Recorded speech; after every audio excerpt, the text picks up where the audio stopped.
Hey, everyone. Mary Foley here, host of the Live Like Your Nail Color podcast. Or you thought so anyway, right? Because why you haven't heard from me in like forever. And I've got to say, you're right. You're right.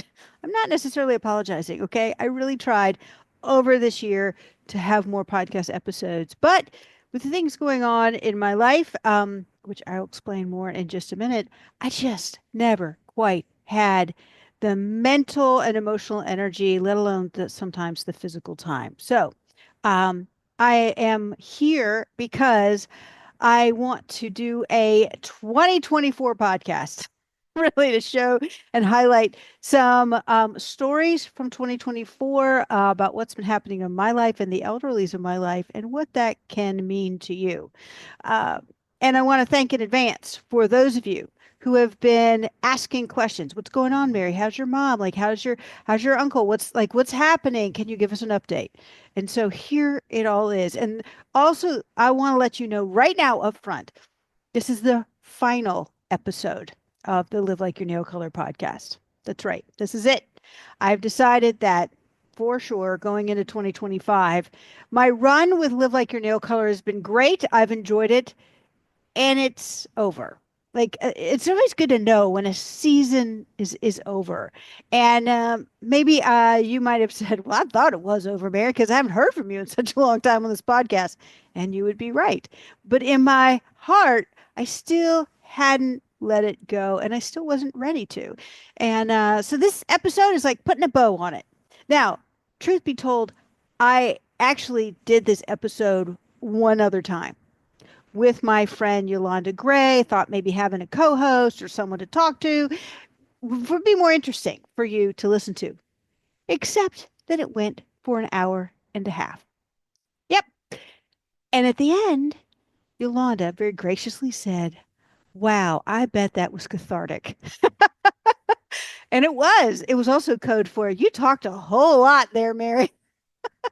And as I realized afterwards that it was an hour and a half, I thought, you don't want to listen to an hour and a half. You ain't got an hour and a half. I mean, this isn't the Joe Rogan experience. You know what I'm saying? Okay.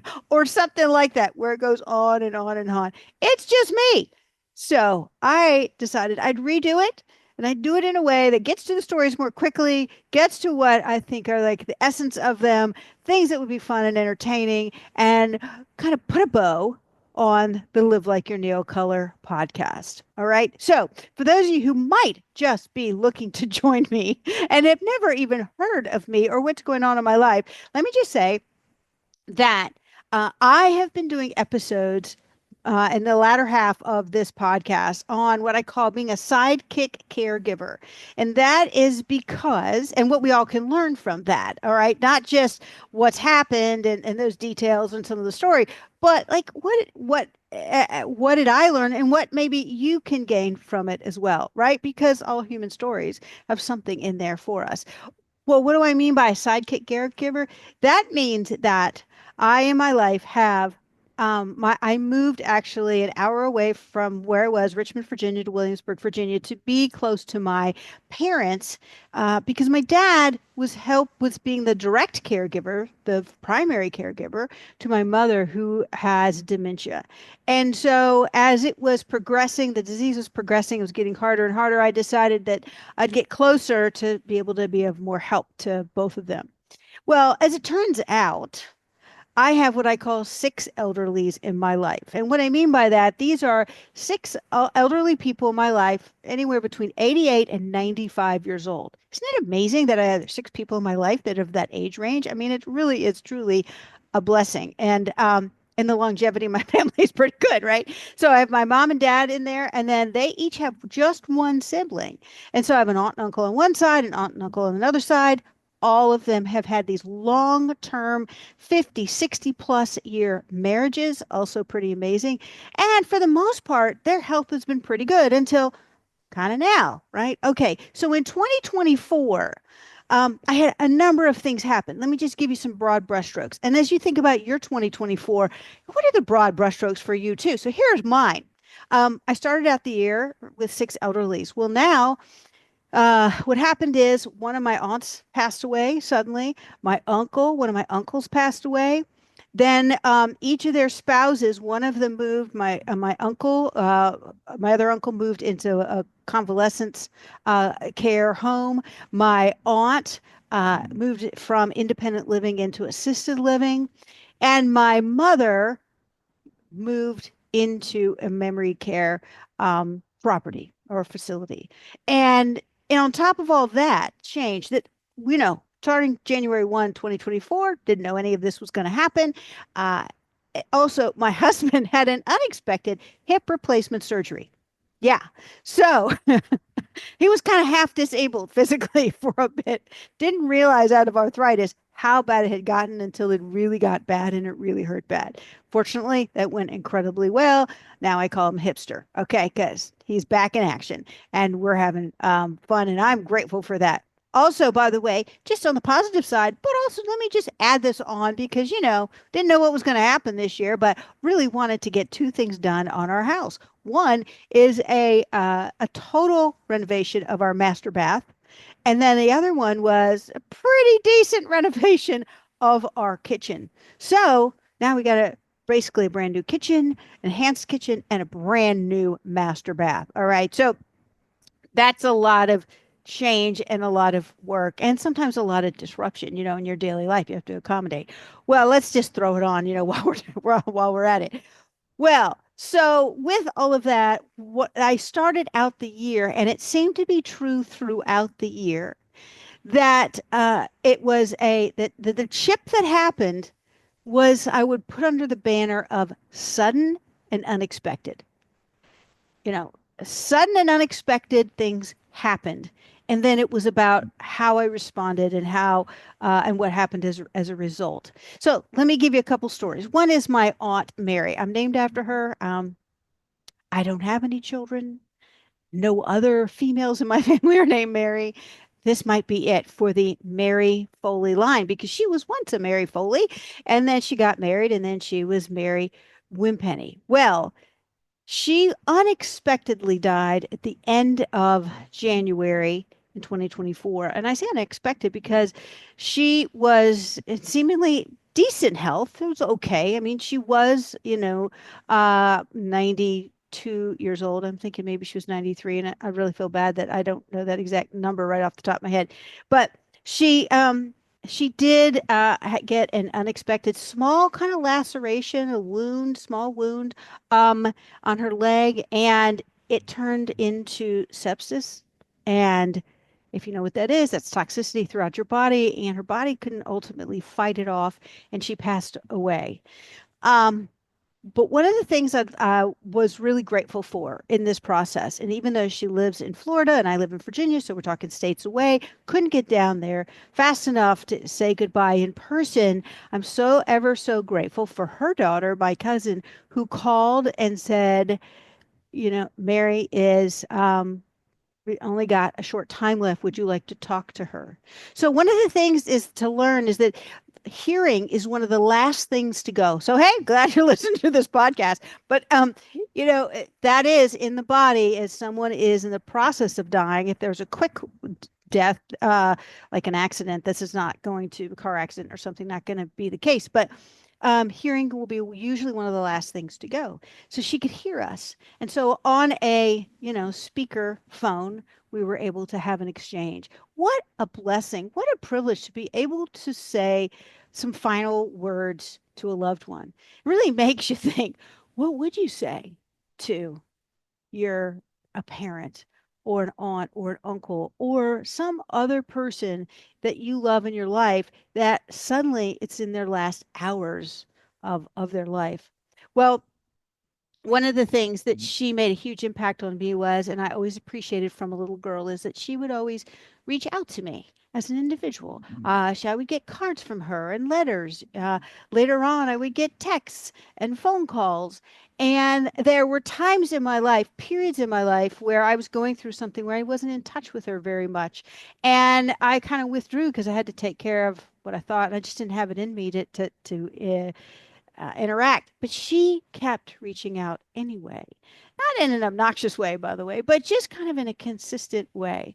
And when I was through some of that difficulty and I knew I could reach out to her and I knew she would be happy to hear from me more.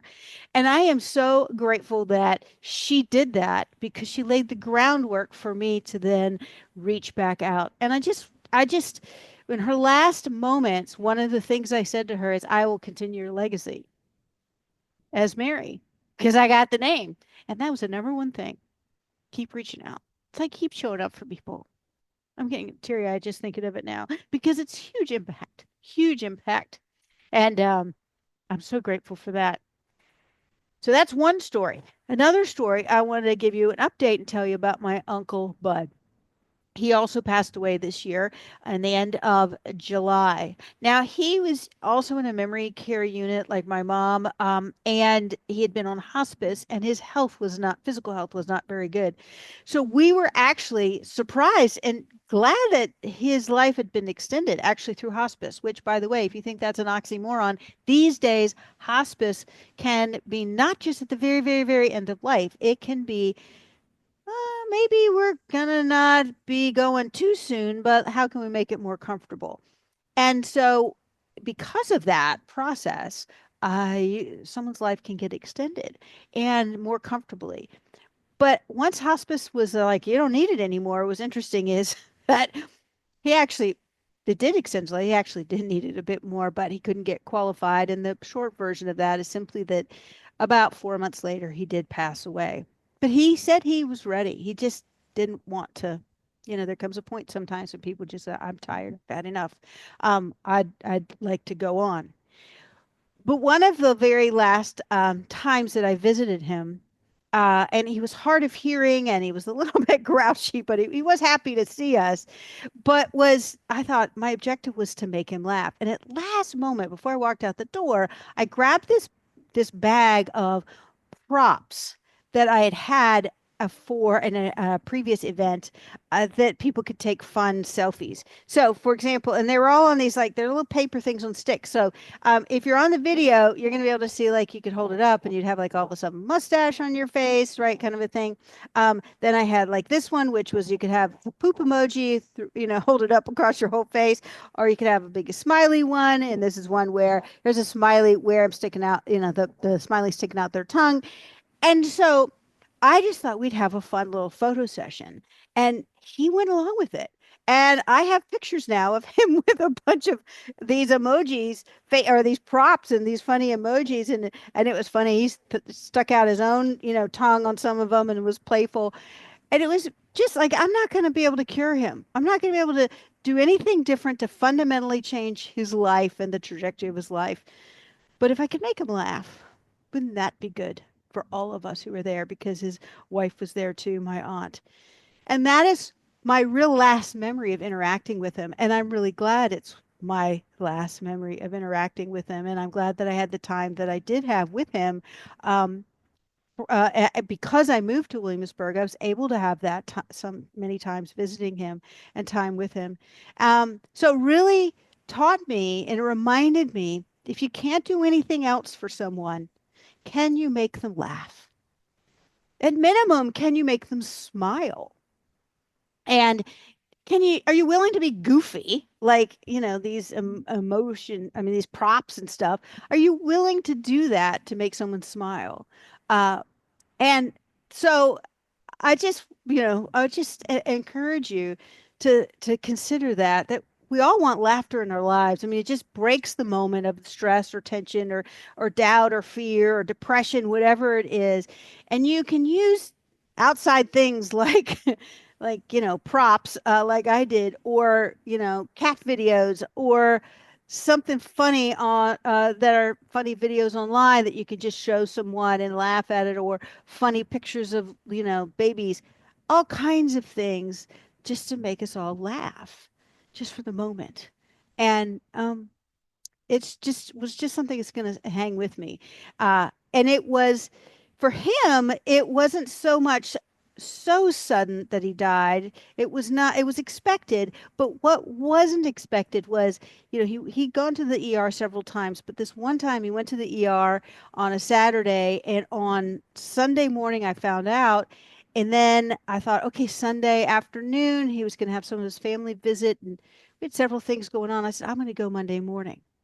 Well, Sunday evening, he passed away. That was unexpected. And I regret in a way not going immediately. I did learn later that he wasn't even really conscious, and it did give moments for his daughter and his wife to be there. But I say that because you just don't know. You just don't know when. And I guess that's all I got to say about that one. So when you can make them laugh, when you can smile, when you can go see them, when you can show up, when you can write that note, like my aunt often did. Aunt Mary, write it, do it, smile. Which leads me to my third story. My third story is about my mom. I got a lot more stories about my mom because I've interacted with her even more. And there are so many I could tell, but I thought the one I would tell is just this arc that happened. And that was that her cognitive decline was progressing. It was becoming harder and harder for her to live at home, for my dad to take care of her. And um, it got to a point, and it's so hard to know when is the right time for a move. It's often said, I've read so again and again, I've heard again and again of people in this situation, wish I'd done it sooner, wish I'd done it sooner. It's a hard decision to make because on the one hand, it's really hard because you never go back. It's hard to accept the full reality of that situation.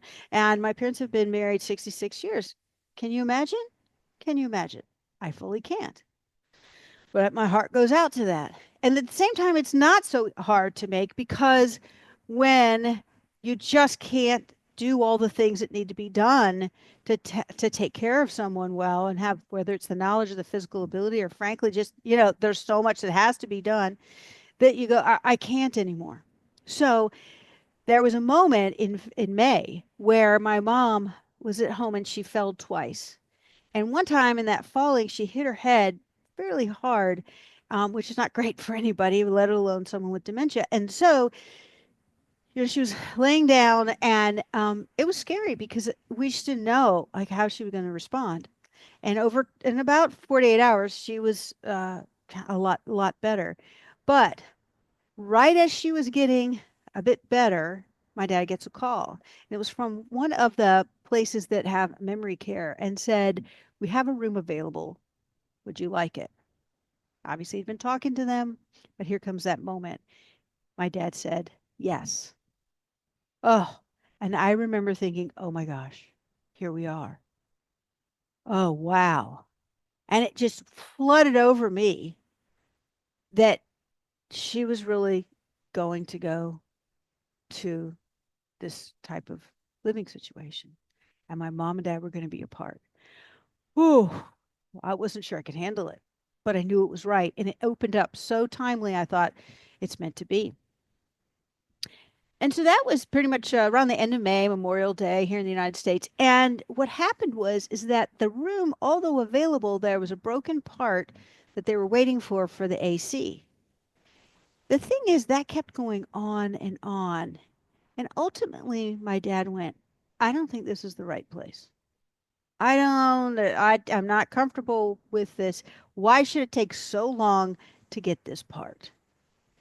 And so he was really edgy on that. And yet there wasn't another place. But then, literally, like a week before she was scheduled to move, he finds out that another place nearby, which normally in the past had not taken, allowed people in, or even considered people to apply who, in their memory care, who had not previously lived there in independent living and then maybe assisted living, like basically bought in, as it's called. And so he finds out, no, they allow people from, quote, the outside, those who have not made that initial huge financial investment years ago to come in. And so we go and tour it. It seems to be fabulous. And the woman said, we have two rooms available right now. And so my dad rushed back did the paperwork, submitted it. That was significant in of itself. We all went the next day for lunch, including my mom. She didn't know why we were going, but she's like, "Oh, this is a nice place," looking around, which is exactly what we were hoping she would react to and we could get a sense of. And then, literally, another 48 hours later, we learned that those rooms are not available, that they were suddenly taken away or needed by others who were just a few days before in independent living and now needed those rooms. And, all of a sudden you're just jerked like, whoa. And my dad still made the decision. He says, well, I'm going to wait for a room here versus the other place. We're like, yeah, I think that's a good idea. Okay. Okay. So we had all built up like she was going to move and getting all the logistics and doing the preparation that you have to do. And then it was, nope, it's not going to happen. So sudden and unexpected.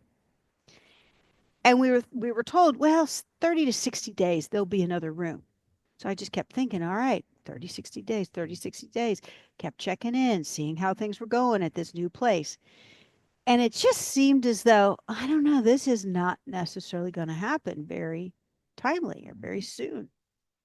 In the meantime, my mom continues to, be a lot to take care of and a lot to handle.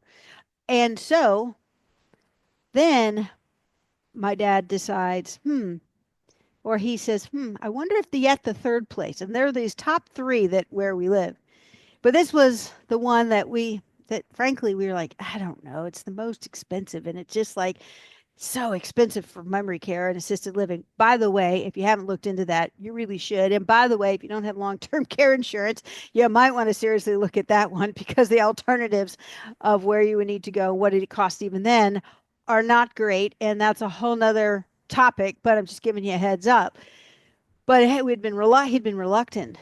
And also, but then I got this email that said they made some changes to how the application and the entry process and what was required, both financially, and they might have a room. So I reached out and I just said, "Hey, can we talk further about this?"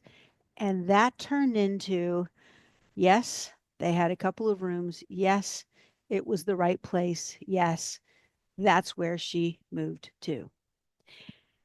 And so the day was finally there.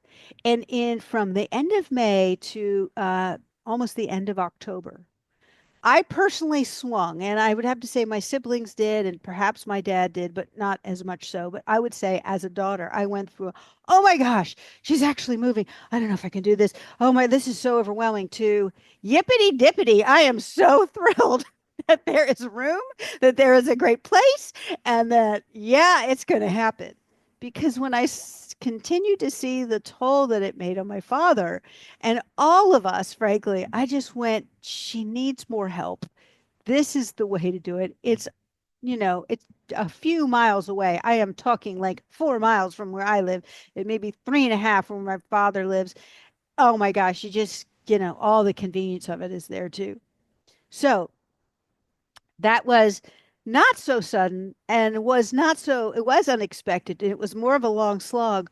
But, one of the things I learned from that is sometimes you just got to hang in the process. And each stage, I will tell you, or each decision of each place felt right. So I thought, oh, did I mess up? Did I not get a cue? Did I think of the wrong thing? And I think the answer to that is no. No, and I think it's a lot about life, and it's a lot perhaps about your life. Maybe it's in your business. If you're an entrepreneur, maybe it's in your career, maybe it's something in your family, maybe it's in any other aspiration that you have of things that you'd like to see different or to change in your life. And you're like, well, I have this big idea, or I have where I'd like to go, but I'm not quite sure all of how to get there. But then something you start moving down, walking down a street, so to speak, moving down the path, and then something presents itself and you go, I think this is right. And you do the evaluation, or you do it. Yeah. Okay. You have a heart check, you have a gut check, you have a head check. Yes. Check, check, check. And you go, yes. And so I think as I look back for me on this process is that the first stop on that was to get us ready, to get us kind of break the mold, so to speak, or break the momentum that we had at no to yes, and then to get us ready about what that involved, not only practically but emotionally. And then when we had another change, we went down the road a little bit more. Well, that felt good as well. And I think the second place was basically the ability for us to say no to the first place, but then that got suspended. But then we went, yeah, we're not going back. Like now we've seen something better. So we continued down that path, and that was more of a waiting game, but we were staying committed to that path. Well, when that path was just basically stalled, it seemed, then we started going back to other paths like, okay, and ultimately opened ourselves up to, you know what, that first one we thought was so good. Yeah, it's still really good. But now new things had opened up and to make it possible. And so I think that's a lot about our lives, and how we're aspiring to something. That the process doesn't seem so clear at first, but by taking the next step, evaluating, assessing, sitting with it, living with it, taking the next step, and keep on it. Um, Now, I will say though, a little bit more about my mom. That was just kind of my story of and what happened, with her. But the first week, first 10 days, it was bumpy. That's the best way I've described it to people. We didn't know if it was still going to work out because she fell 4 times in 7 days and we went to the ER twice. Fortunately, she broke no bones because that would have been a game changer. But still, she kept falling in this new place, falling, falling, falling. Falling is the biggest thing that will usually be the downturn of someone's mobile ability, obviously, but many other complications can come out of not being able to walk, not being able to move well, all of that. Well, it was part of her adjustment, certainly part of ours, but we just kept at it. And part of it is what you heads up for those of you who have older parents or loved ones that you're going to help through this process is medication. And whether it's antidepressant or anti-anxiety. And so there was some medication that needed to be tweaked or at least, tried. And like other medication, you even in your own life, it takes some time to really understand what's the impact. Is it working? Are you getting the effect that you need? Not getting the effect that you need. Well, during that process, my mom had her 90th birthday too. All right, so she moves in basically end of October, middle of November. She turns 90. So my sisters from out of town came in and we celebrated that. And there was this one Saturday afternoon where we go to see her. And she is just laughing. She's just giddy. She's saying cracking jokes, saying little, smart remarks. Oh my gosh, we even were like, we had to give her a shower. She's making cracking and jokes and making little quips while we're doing that.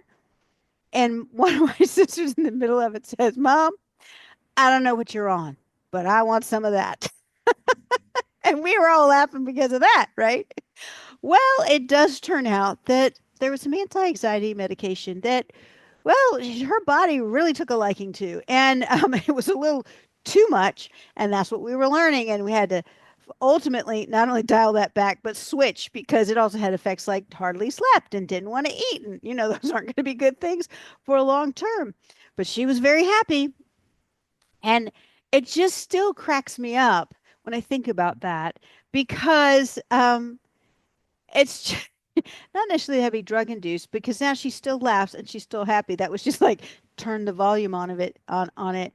But it's just you think of people being in memory care, assisted living, of it being like downer and everybody's depressed and nobody wants to say anything or people are just awkward. Not necessarily the case. Not necessarily the case. Okay. But it goes back to that laughter thing as well. We didn't need a whole lot to prompt her to laugh in those moments. We still really don't. And she likes to laugh and she also likes to talk. But it's just one of those are moments that you really are, they mean even more because the difficulties that you've experienced for her to get there and for her to be in the condition that she's in, you're just so thankful for the lighthearted moments and you can hang on to those. And I think that's true for all of us. It's so easy to focus on what's wrong and all the challenges and the strife and the unknown. But what about the moments you just laugh anyway? There's a friend I have, and she has a podcast called finding joy no matter what. Her name is Jill Bond. I interviewed her for the Live Like Your Nail Color podcast. You can look up a previous episode. But, you know, is doesn't that title say everything? Finding joy, dot, dot, dot, no matter what. Yeah, it's there. It's waiting for you to recognize it. So I also wanted to share with you that something about memory care, and I'd really encourage you to go visit a memory care place. Maybe you have a friend of a friend that has someone that is living in a memory care facility and you can go together. They're not all created equal. I realize that. They all have a handful of residents and they all have personalities and the vibe may be different in the staff and everything. But it's not necessarily all doom and gloom. But the bigger thing is you get an appreciation for uh, your own life right now. And it really helps in the perspective of the whatever challenges you're going through to go, wow, not only could it be a lot worse, but also these people are so many things have been stripped away of their understanding of themselves and of life that it's very simple. And maybe I go, maybe I'll be able to be a little simpler, on our approach to things. But I will say, I just have to do this one last thing, which is about there are a bunch of characters in this memory care place. Oh my gosh. And their personalities of people come back out. And so I had to make a list. Okay, so I have nicknames for them so I can remember them and such. But we have Newspaper Bill because he's always carrying a newspaper around and he's sitting down and reading it. Might be a magazine, but it's usually a newspaper. And he still gets a newspaper delivered to him. I have no idea if he can read it. Okay, but obviously this was something he really liked to do in the past and he wants to continue on. So we got Newspaper Bill. And then we have Straw Hat Sandy. Now, Straw Hat Sandy, because she often is wearing a straw hat with a ribbon around it. And one day, I was visiting my mom, and she walks up to me, and Newspaper Bill is next to her, and she says to me, doesn't even know my name, but just leans in and says, how do I get rid of him? He keeps following me around. So she was serious too. She was very clear on this and serious. And I just looked at her straight away and I was like, I know it can happen to any one of us. I said, listen, you just need to tell him you need to take a break and to leave you alone. We all got to learn boundaries, right? She's literally 99 years old. She's learning it perhaps for the first time. I doubt it, perhaps newly, though, or again. And so, apparently he did, but there are a couple. Okay, just saying. Um, so at least now in memory care. So that happened. Then there's also melancholy Mert. And she's melancholy and she's sad. And I've tried to cheer up a little bit. And what I have found is, there's no reasoning, unfortunately, when you try to cheer people up who have dementia. They kind of hear or understand, they kind of don't. You really don't know what's going on in their head and how much really retains. But I listened to her just say some things. I could tell she was worried, worried, worried, and I would just reassure her that it was all going to be okay and that she was just fine and she was all right. Now, and she would look at me intently like, is that true? And I would just nod my head and I'd keep eye contact. I'd squeeze her hand and she'd say, thank you. Thank you. Now, it wouldn't last very long because, I wouldn't see her too much later and she would be worried again or the next day. But, you know, even if you give people a moment, isn't it worth it? Just needed to be heard and reassured. Then we have Smiley Sandy. I love Smiley Sandy because she's smiling most all the time. And one of the things is Sandy can walk all around. She doesn't need a walker. She has pretty good vocabulary. You can have some conversation with her. But what really surprised me, it's like this is a lesson. Don't underestimate people who are in there and what they may be able to do still. And we wanted to have a Christmas picture taken and I looked around, there wasn't any staff immediately available. And I said, Sandy, will you take our picture? Sure. She knew what I was talking about. So I set up the camera, obviously with my phone, and I held it up and we were looking through and I said, now just press this button right here. She took one picture. She clicked it. She says, okay, I'm done because she's not used to taking multiples like the rest of us. And I went, okay, hold on. Let me check. I checked. Perfect picture. Perfect picture. There you go. So if you ever need a photographer, I got your gal. All right. Then there's also PJ David. Why? Because he's always wearing pajamas. That's what we call him, PJ David. And PJ David is a very he can't get around very well. He's probably not, and he does not appear to be in great health. And, I don't know how much longer that he has, but he's very quiet. But he's listening. He's listening. And he and my mom get in these conversations back and forth for hours, hours. And he sits there and listens and mumbles some things, and she says some things. And somehow they have some communication and they both appreciate it. I really don't think there's any substantive thing happening there in terms of communication, of understanding. When I say substantive, like rational thought or rational things, but there's obviously some emotional communication. And I wouldn't even say connection, like, they're going off in the couple's path. No, I just think it's they feel good looking at each other and saying some things, and their brain is saying, oh, wow, this person is nice to me. Oh, wow, they're listening to me. Oh, yes, So, oh, and they laugh some. And there probably are some things that they understand in a rational way between one another. Which brings me to my mother, Donna. And Donna is, if she has a nickname, it's Talkative Donna.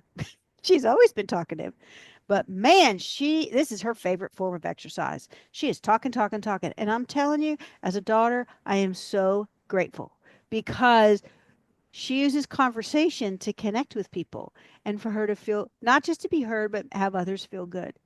And in fact, one of the nurses said to me just recently, that if there was she if they were running for mayor, if there was, my mom would win because she has made connections with pretty much everybody, and those who don't want to talk to her, she doesn't force talking to them, but people like talking to her, and she likes talking to them. And I thought, oh, I'm so glad that she's added that to the environment.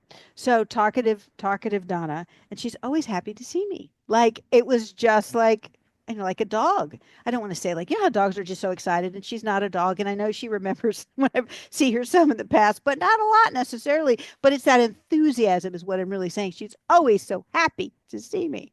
Wow, that's great. Now I realize not all parents, not all older people have the same response if they have dementia, like what happens to them or how they show up. But what I will say is that they're all real people and they continue to be real people even as their mind declines. And yes, it's a sad thing that aspects of not only their memory but how they can cognitively compute and understand some of the language goes, things like that, gets stripped away, and it can feel like, oh, a loss of identity. And there is some sadness in that, but here's what I've learned: the mind may go, but the heart is still there. And so these things of reaching out and just showing up, of helping, even if you have to be goofy, to smile and make someone laugh, or if something is funny, just laugh along as well. And to continue to show up and be present is truly simple, but it is a gift that pierces through all those barriers and touches the heart. My sister gave a card to my aunt and uncle, my aunt who passed away, but about 6 months before she passed away, they had their 70th, 70, get that, 70th wedding anniversary.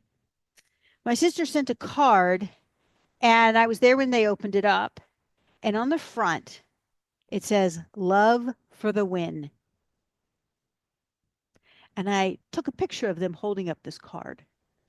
And it turned out to be the cover of an anniversary book that I made for them later with all the photographs that I took of this celebration. And you know what? That captures them, but it also captures this moment that I've experienced. It's love for the win. Love wins.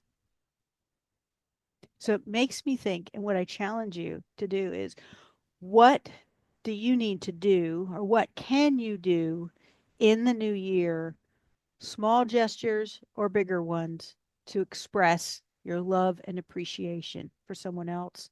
What can you do to the person at the grocery store to say, to pass something on that is under the umbrella of love, a smile, saying their name, asking what how their day is going, recognizing that they exist. You know, we're in a world now that seems because of COVID, people don't look each other in the eye as much. They pass on the sidewalk or they pass in the store without acknowledging one another's presence. Now, if you got to go to the grocery store and you got like three items and you got 15 minutes, I realize you can't necessarily do the entire acknowledgement of everyone that you've passed, but you can do it on the checkout or you can do it to a couple of people. We can do it more often than we think, in my opinion. Um, and I've certainly learned that from these elderlies in this past year, even more so. And so, with that, I want to say thank you. Thank you for listening to this podcast, ever, even one episode, even this one. I think listening, giving your time, giving your thought, um, considering what I've shared is a form of love. And I want to thank every gal in particular and every guy who said, "Hey, Mary, go for it with Live Like Your Nail Colors. See what difference you can make. Do it if nothing else because it's fun." And all those things have been true. And I don't know what's next. Will I do a podcast? I don't know. I've loved doing it, so I might do it again, of a different type. I've done a lot of coaching. I'm not coaching any more women business owners because I felt like that season was also over. Might I coach in some way or cheer other people on again? May very well. Um, I don't know what that would look like.